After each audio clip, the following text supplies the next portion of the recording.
The next speaker is settling in.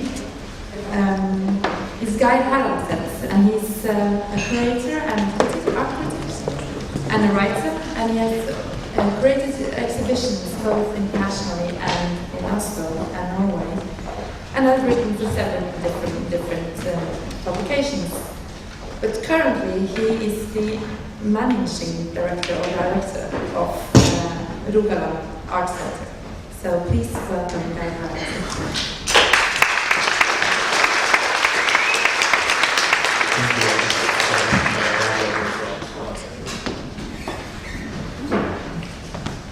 Cover your ears because it might have feedback.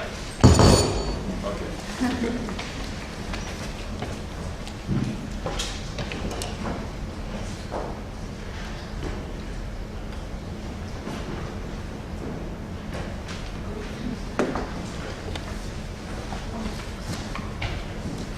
Okay, so first of all, thanks for the invitation. It's nice to be invited to speak at such a distinguished and important panel to talk about issues of gender. Like you say, I work at the Rogaland Art Center as a director, and the programming there is going to be focused on collective work and collaboration for the next 3 to 4 years. So that's what I will talk about a little bit. So it's nice to come after Frank, and then there's also more about collective action coming up later as well. I'm going to touch upon some of the things that Frank mentioned as well, so also arts. I want to open with a recent article that most of the Norwegians here in the audience will be familiar with. Frieze magazine, the English art magazine, published in its April issue, a city report on Oslo. Milena Högsberg, acting chief curator at the Talstad Art Center, wrote a piece that described the art scene as such, and I quote, a cross-section of the Oslo art scene crowded around an itinerant stage set constructed by the artist group Moderator, or in English, the Parallel Action, inside Kunstkritikk, Oslo. It was an August evening in 2011, and it was my first week in Oslo after moving here from New York. The preparations for the public performance had begun hours earlier at a closed party, greased by heavy drinking and rumored drug use. The accompanying image is from that evening.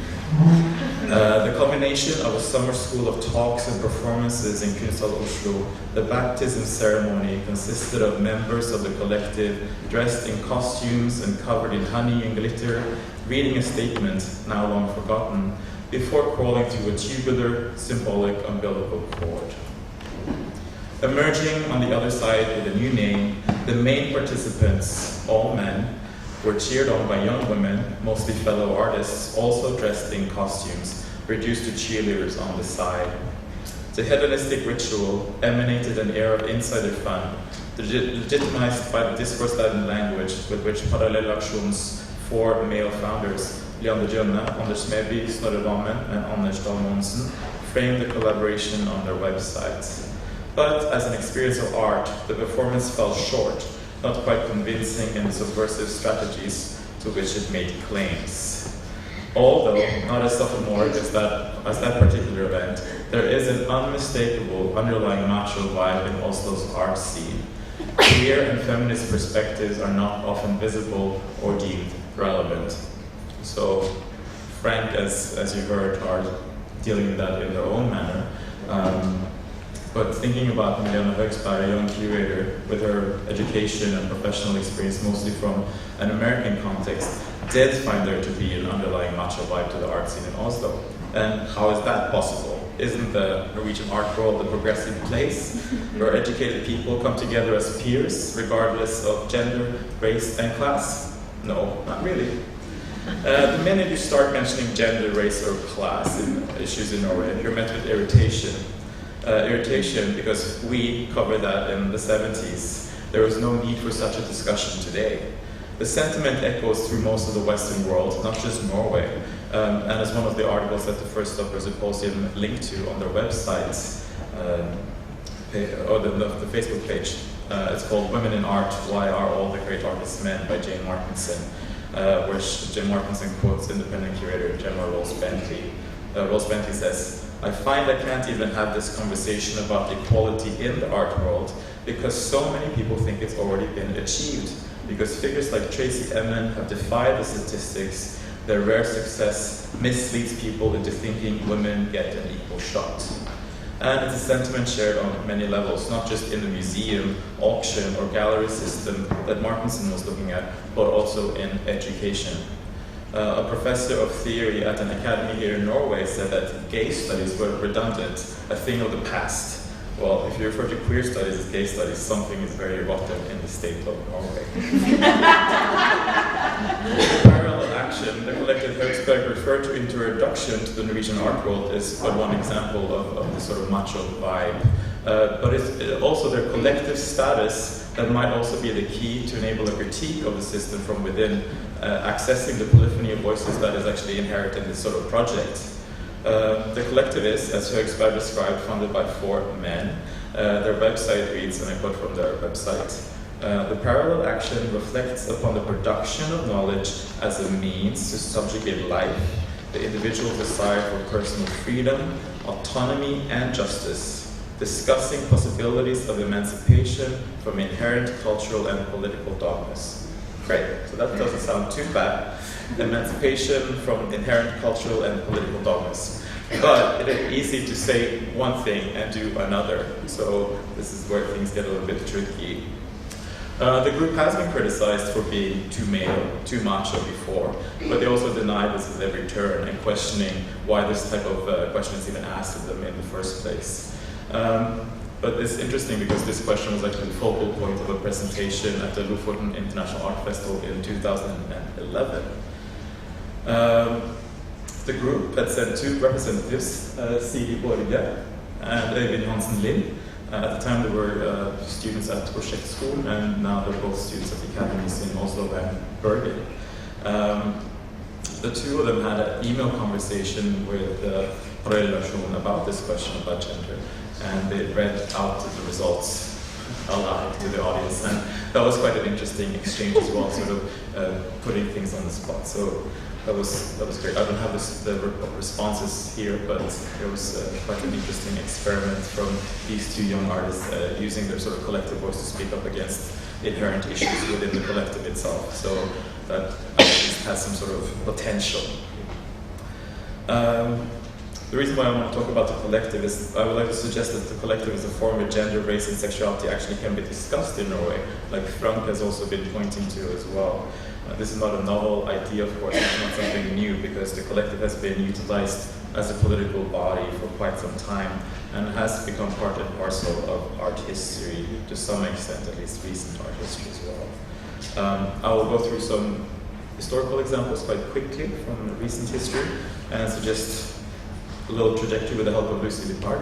But I'll get back to that. I'll go through the examples and give you like a little starting point, which is also a point in time that has been touched upon yesterday and today as well. If you go to the 60s, the civil rights movement in the US and student uprisings in the Western world, there are several collectives of artists that both address inequalities in the art world through direct manifestations of politics and political action, like Art Workers Coalition.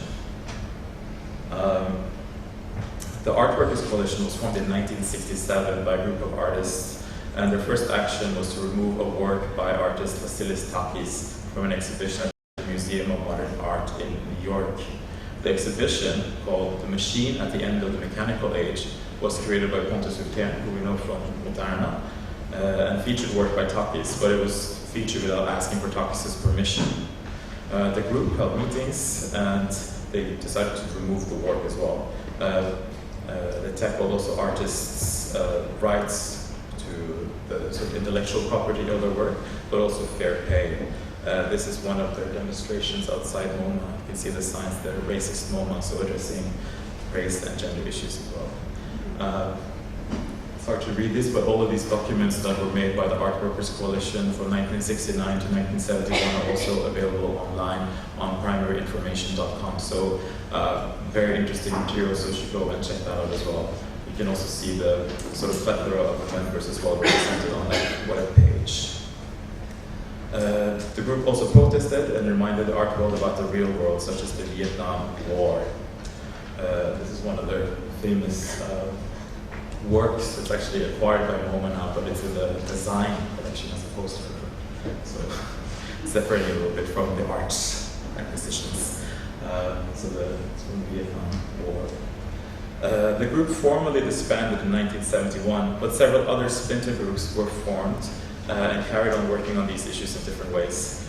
On the other side of the spectrum, and also on the other side of the coast, we have a group such as the Coquettes. It's like different. And they might know that within part of the art world, but they illustrate a different form of politics. The Coquettes were a collective of performers who defied gender conventions and took to the stage to perform satirical musical acts. They made films like Trisha's Wedding, which was about the wedding of Richard Nixon's daughter, and several Coquettes took part in the cult classic Elevator Girls in Bondage, about elevator girls at a hotel who staged a revolt against their employer. And I will try and show a little clip just to show you the kind of expression that holds. So, a little bit of technical things here. So it's a bit muddy, but you can see maybe the figure in the background there as well. Is it possible to dim the lights just for a minute? Sorry.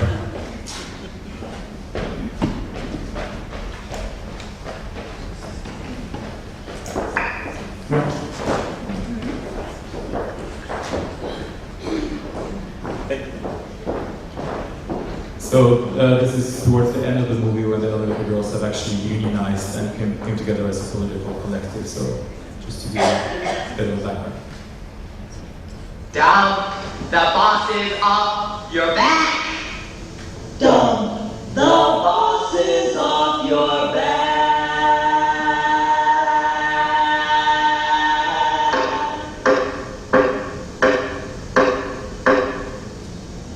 My fellow workers, yay! We, the working girls, are the ones who sweat and slave to make life bearable for the masses. Yay! We carry the bags, we serve the meals, and we clean up the shit. Yay! So why is it that we don't have the diamond rings, the fur coats, the caviar, and caviar? Because we don't have sugar daddy? Well, too bad this prefers diamonds and champagne. Wrong. It's because the bosses who run things have ripped us off. Yay! We are but a few of the mighty new army that is...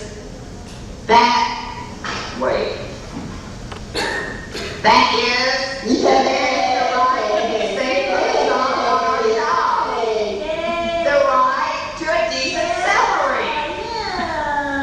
The right to some medical care in case we get our teeth knocked out. And some fringe benefits like maybe a 2-day vacation a year. And the right, all those rights. And above all... Okay, so you get the basic gist. This is what I'm doing in the commentary, but just to show you at the same time as these very highly politicized protests, there are other ways of protesting and talking about politics. Let's see. So back to the slideshow.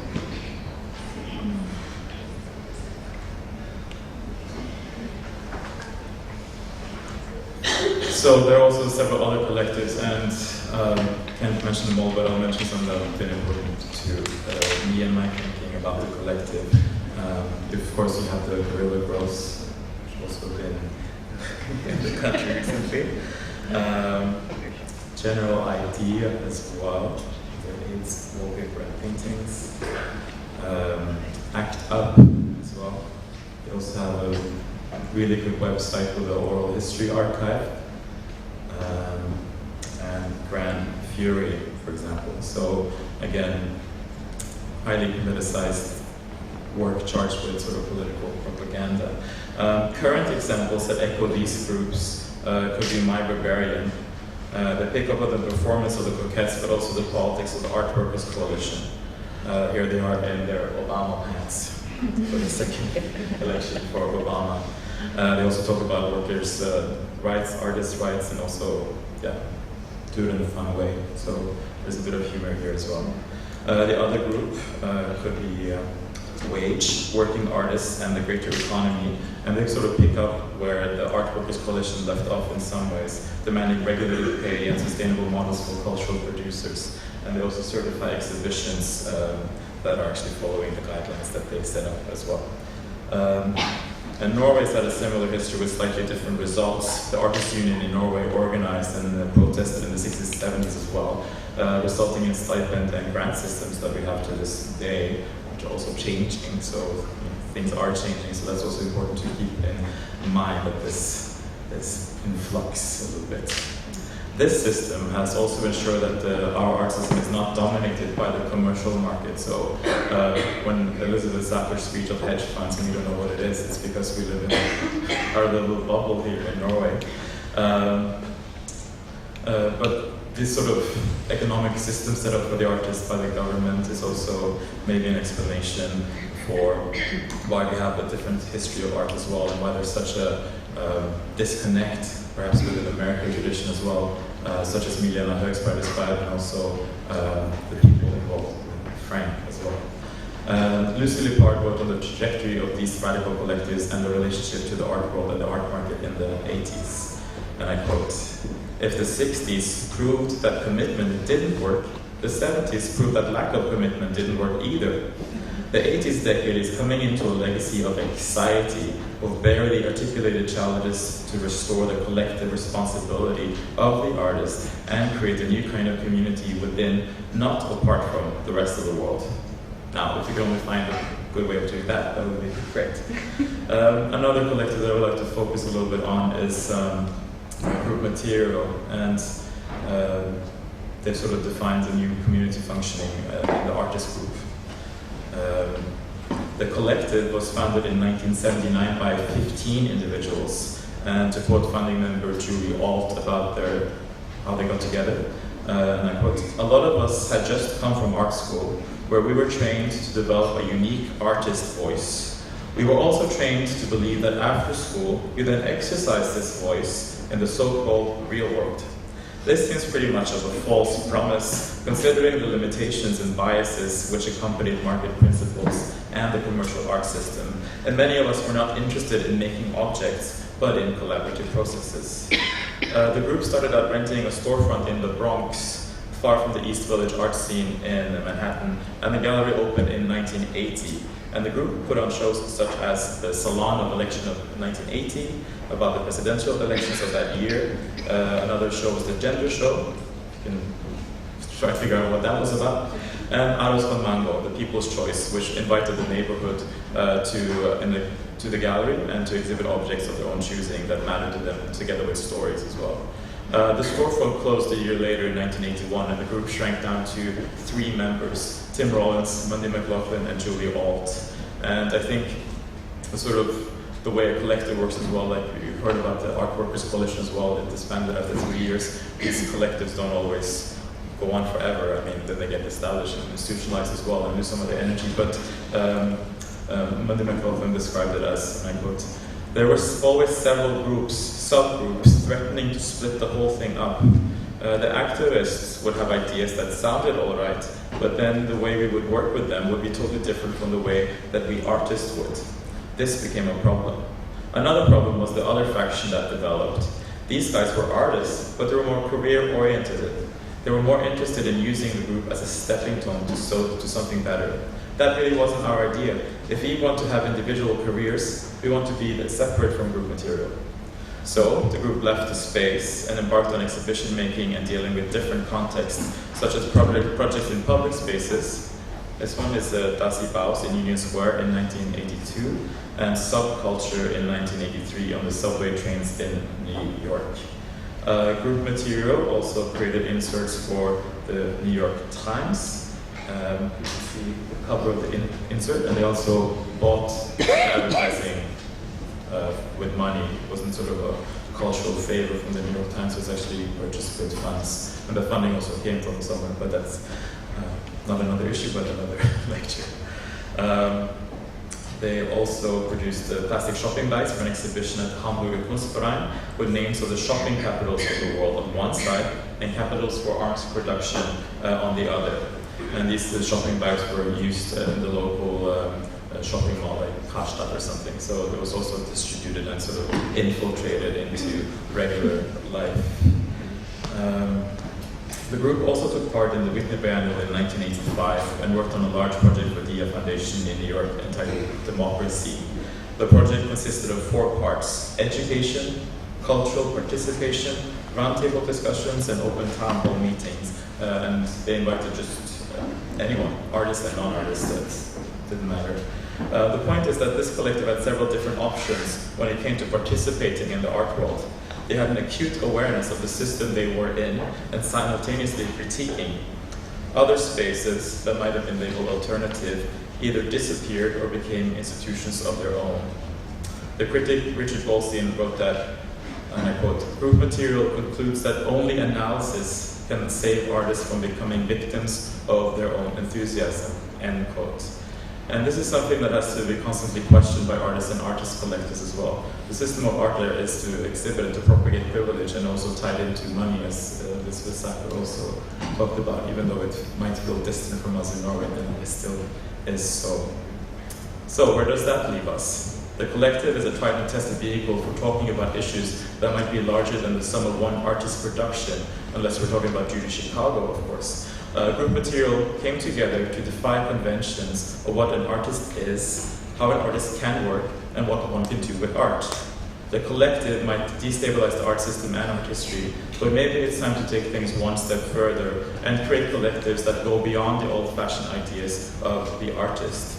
Can you add the curator, the institution, art historian, the critic, the politician, or anyone into the group and still make art? Is it important or not?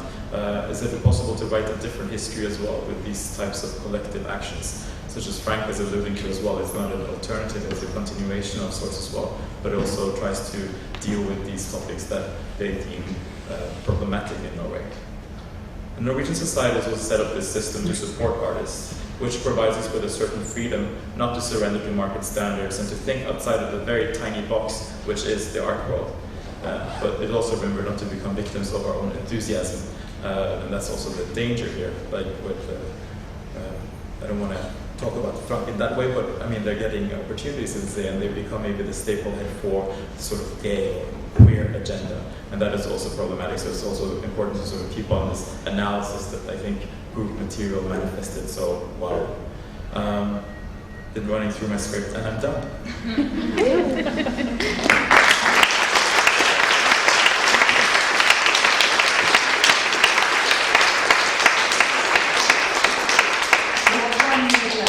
Very good timing, so.